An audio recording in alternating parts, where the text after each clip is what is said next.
Olá, alunos da Rede Estadual da Bahia. Vamos aqui ao nosso segundo momento dentro da aula sobre capitalismo. Tá? Nós vamos falar das teorias econômicas dentro do sistema capitalista. Teoria liberal, teoria keynesiana e a teoria neoliberal. Vamos lá? Então, pessoal, começaremos pela teoria do liberalismo econômico, né? Essa daí vai ser a primeira das grandes teorias macroeconômicas, né, dentro do capitalismo. Então, tem como principal difusor, vamos dizer assim, o grande pensador da teoria liberal, Adam Smith. Ele vai defender a menor intervenção do Estado, a ponto de, na verdade, o objetivo dele é a não intervenção do Estado. Ele vai defender que o Estado, o governo, não intervenha na economia para favorecer a liberdade individual, ou seja, em benefício da liberdade individual. Para ele, as relações sociais deveriam ser, as relações econômicas e sociais deveriam ser regidas pela mão invisível do mercado. O que ele chama de mão invisível do mercado? A lei de oferta e procura.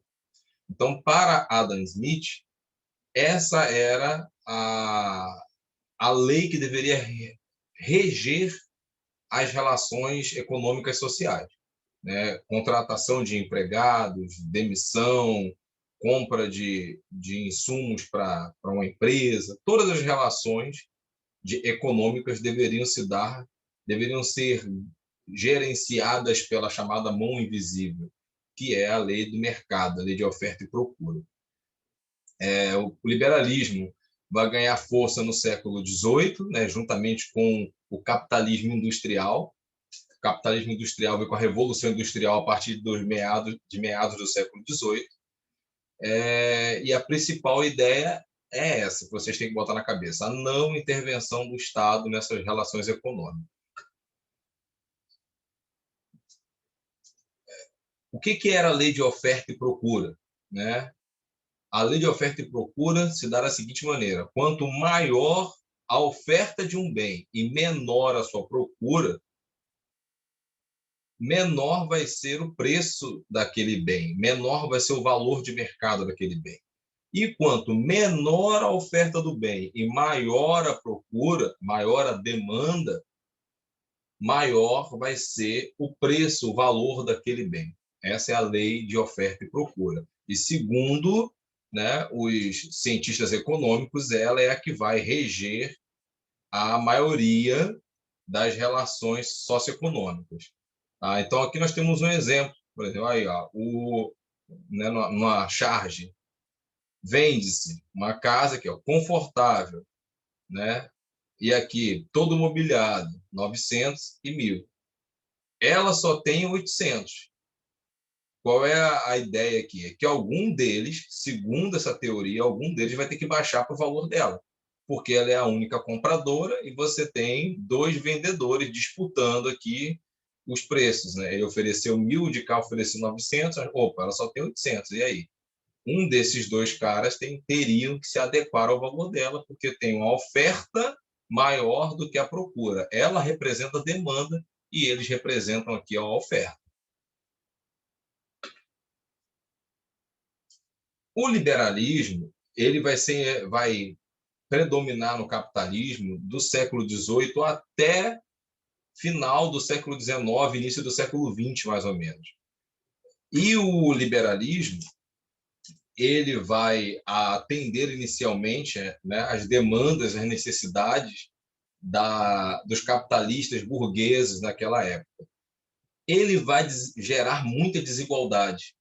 Então, durante um período inicial, ele vai ganhar força e vai predominar.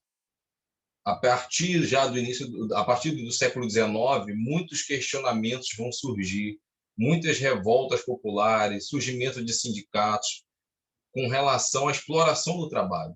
Então, na época do liberalismo, não tinha, para o liberal raiz, não precisa ter lei trabalhista. A lei trabalhista é a intervenção do Estado, querendo defender direitos do trabalhador.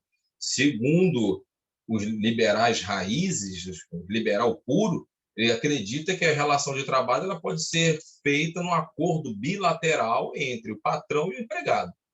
Só que o modelo capitalista industrial, a partir do capitalismo industrial, existe muito mais oferta de mão de obra do que demanda por mão de obra.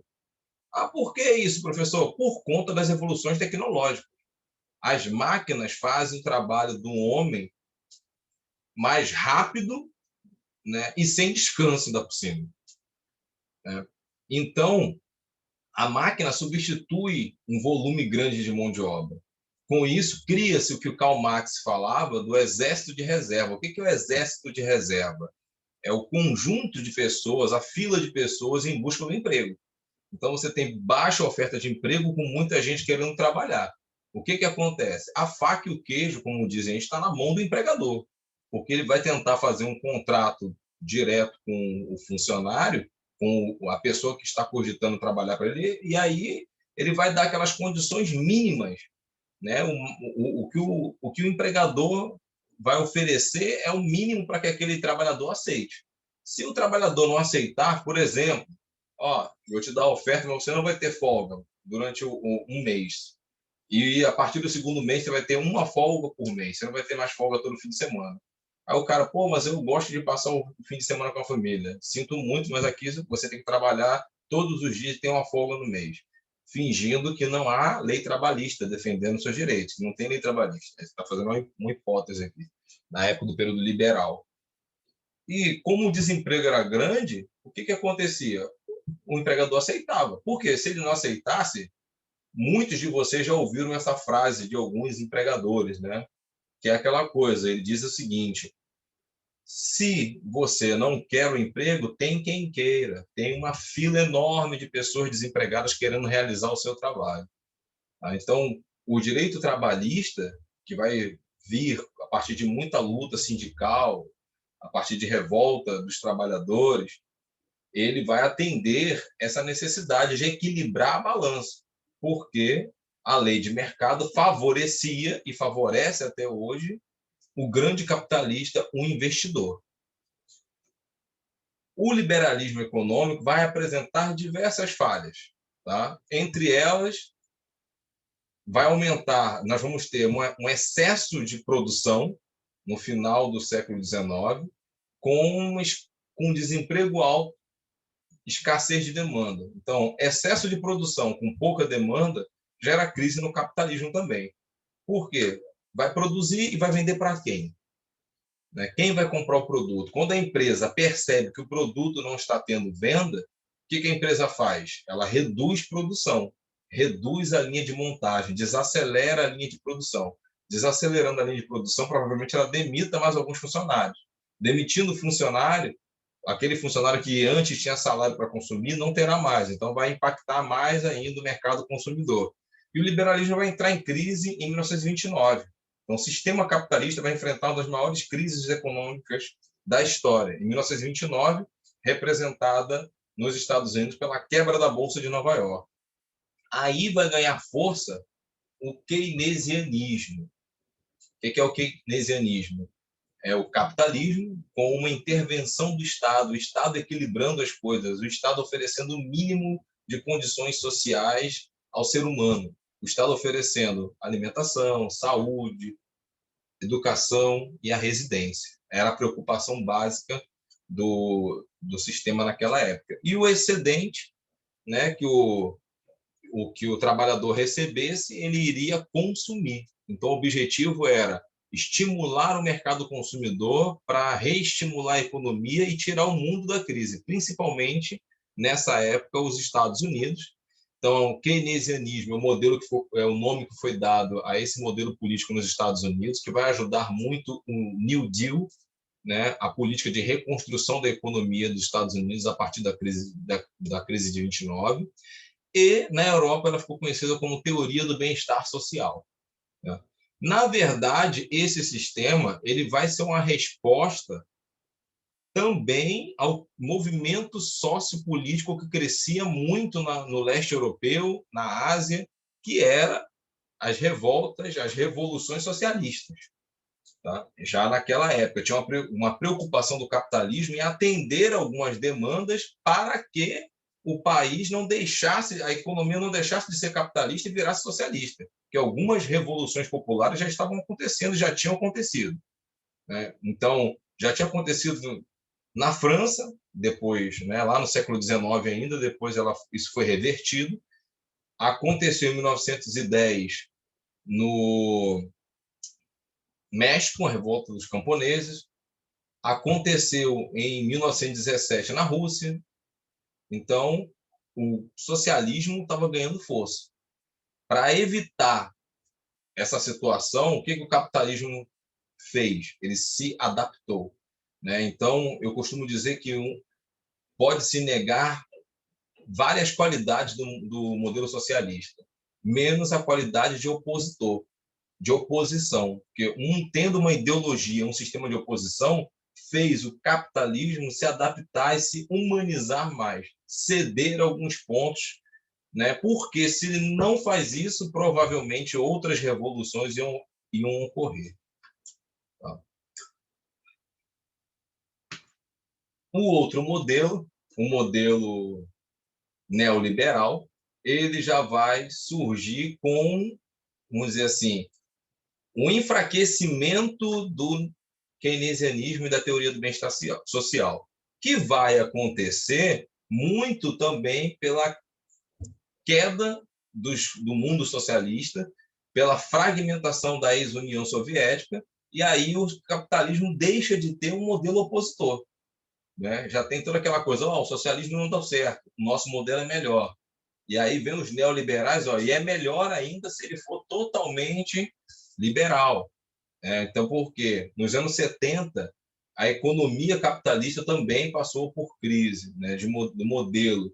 Esse modelo keynesianista, ele casou com um modelo fordista, na época, que era produção em massa. Então, mais uma vez, nos anos 50, 60, houveram novas revoluções tecnológicas, né, nos anos 40, 50, houve modernização dos parques industriais, o Fordismo aumentou mais uma vez em muito a capacidade de produção e houve mais uma crise de excedente, mais uma crise vamos dizer, no mercado capitalista de oferta de produtos além da demanda, além do que se necessitava.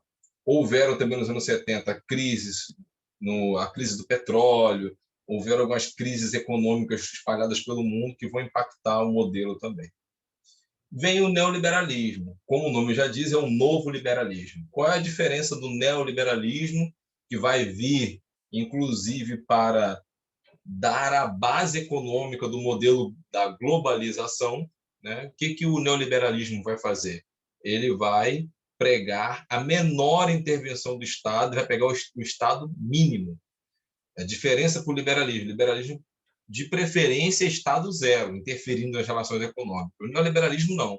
Ele já vai acreditar no Estado mínimo, o Estado intervindo o mínimo possível.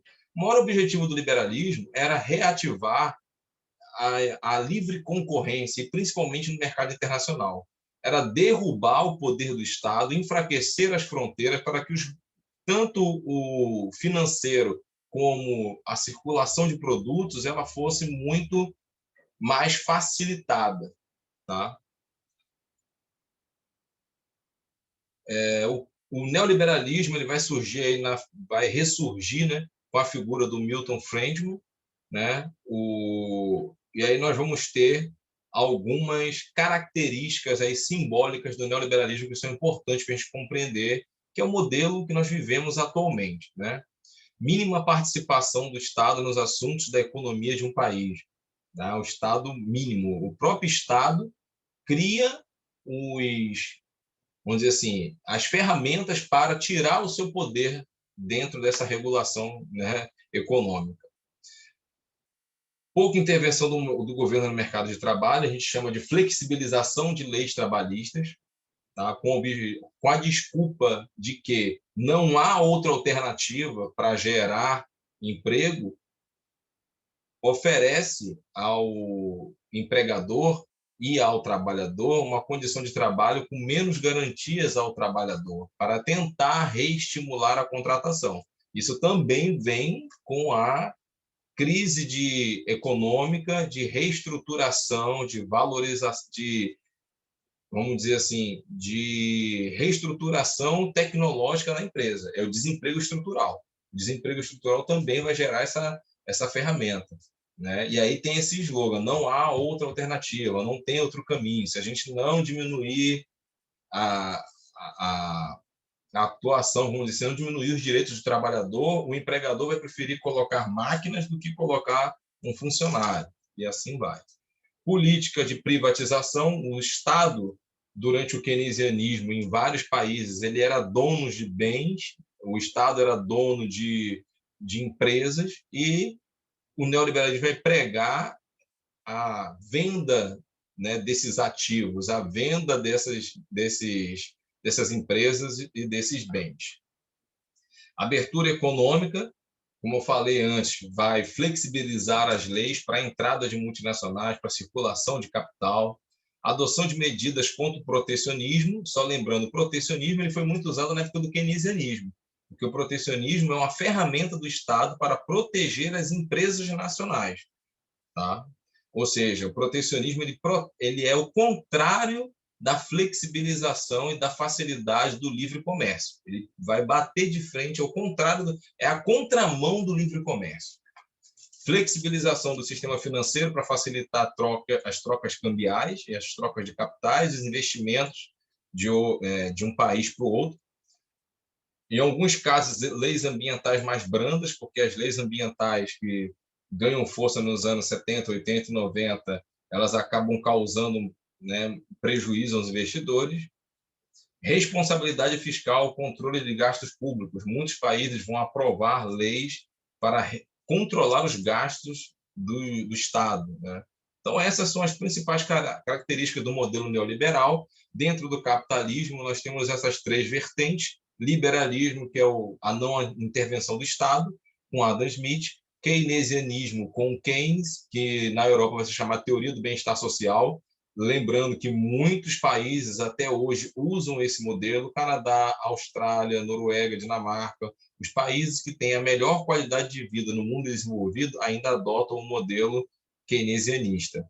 E o neoliberalismo, que vai surgir muito forte a partir dos anos 80, com a Margaret Thatcher, que está nessa chargezinha aqui, e com o Ronald Reagan nos Estados Unidos. Né?